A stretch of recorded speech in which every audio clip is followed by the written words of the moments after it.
Yo, what is up guys, Triffy here. Welcome back to another video. This is kind of a different video. I don't usually show my desktop like this. So a couple of you guys been asking, what is my OBS settings? How do I make my videos look smooth? And I'm going to be answering that in today's video. So make sure you stick around till the end to figure out everything. And yeah, let's get into this. So here I have my OBS. This may look way different. That's because I'm in like a different mode in OBS. But yeah, if you already know your OBS settings, if you already know your stuff, I'm just gonna run through this real quick, alright? This is for like test dummies, alright? Test dummy 101 sources. You click here.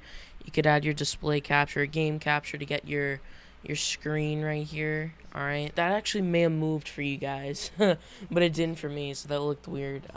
So next, what you do is you go down to the settings button down here.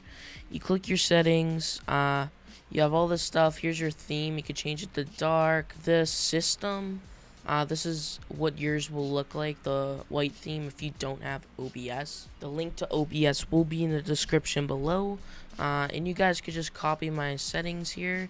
So this is my output. I actually don't use OBS for streaming. I use Streamlabs, so don't have to copy this. So yeah, I don't stream on here. Now, the recording tab is the most important part, so make sure you pay attention. So for rate control, always use constant bitrate. Some people might say to do VBR, don't do that. That kind of F's up your computer. CBR is way better because it's at a constant bitrate. Your bitrate will not go down. It'll stay at where it needs to be. It's perfect.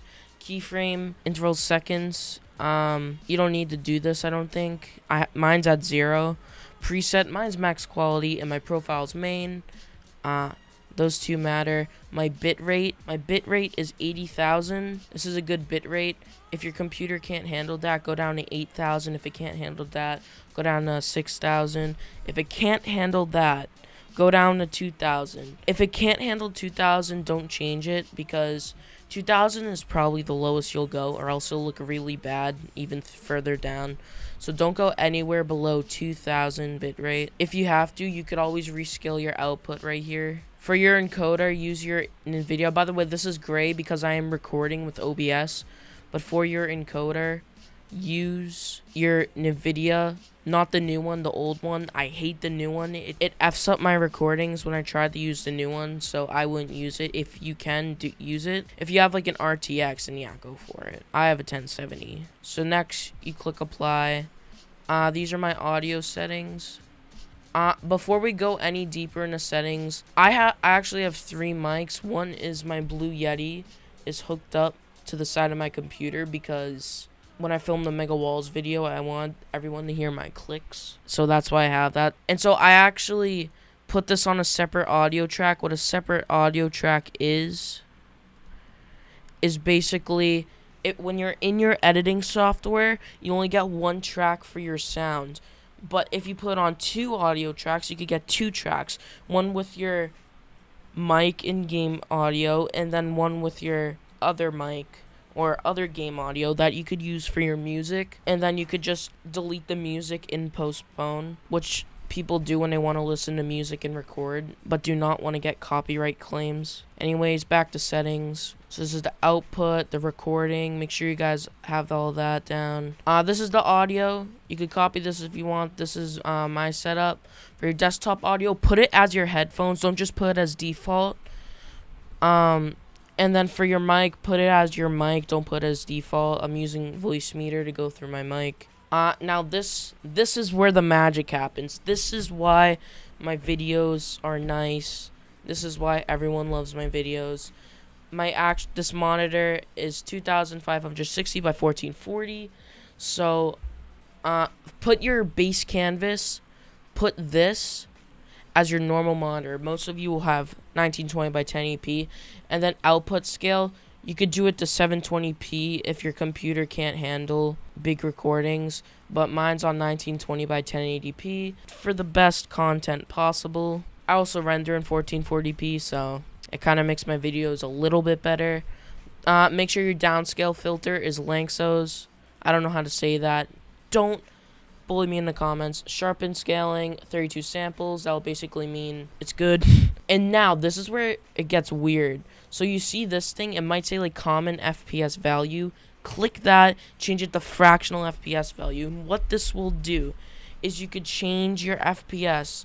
I put mine to 120 over 1 as a fraction. That means it's 120 FPS. FPS is probably like everything in your recording. It makes it smooth. If you want a really nice smooth, add some motion blur to your recording, make it look like it's 200 hertz. You do this 120 if you could handle it. If you don't, just do common FPS value and do 60. Copy this, Direct3D 11, color format that.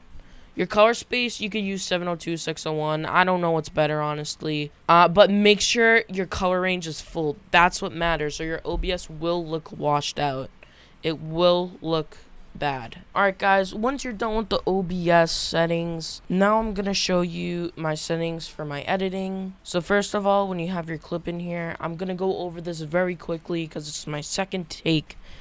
Jesus. So go to File, Export, Media, or you could do Control M. Copy these settings down you see. Alright, so render your video as this, as 1440, 2560. This is really good. Frame rate, 60 of course. Render at max depth, obviously. VBR2 pass. 50 bitrate is plenty. If it goes any over, then it's probably not going to look different, in my opinion. And then that's basically it for that audio. Just copy all this stuff. I use Premiere Pro and After Effects. And that's it. And then you're going to go down here. This is the most important part. You can use render at max depth. You can use maximum render quality. I wouldn't. You can if you want. If you're in a hurry, don't use it. It doesn't really change the video. Basically what this does, and it stops to like polish the video, okay? It doesn't do it fast. It does it very slow. It's still good. I recommend it. You can use it if you want.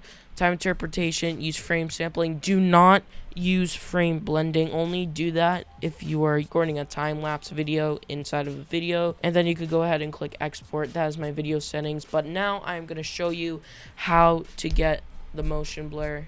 Okay, so what you're going to, this might not look like yours, by the way, this Premiere Pro. This is my preset. So you're not going to have this, but this is a plugin. It's called RSMB. It's a motion blur plugin, and basically what you're going to do is drag this onto your clip. By the way, I usually do this in After Effects because I usually like cut my clips, but then I'd have to drag RSMB on all those clips individually, but I don't. What people do is they could select all and do RSMB, but then you'd have to configure it for every single one and copy and paste it for every single one, and that is not fun, and it takes so long to do it. Uses up your RAM, so don't do it. Okay, anyways, once you have RSMB, my settings for RSMB is 0.50, and since I have a 144 hertz monitor, I'm gonna go down to like 50. If you have like a 60 hertz monitor, you just want really motion blur like PvP, go to 65. That's usually like a good number, 65. For the sake of this video, I'm gonna use 50. Anyways, guys, thanks for watching. But as you can see, the recording's nice. You could see it's smooth, you know. If this little tutorial thingy helped you, please put it in the comments below. I love to see that I'm helping people. Anyways, see you all later. Take care.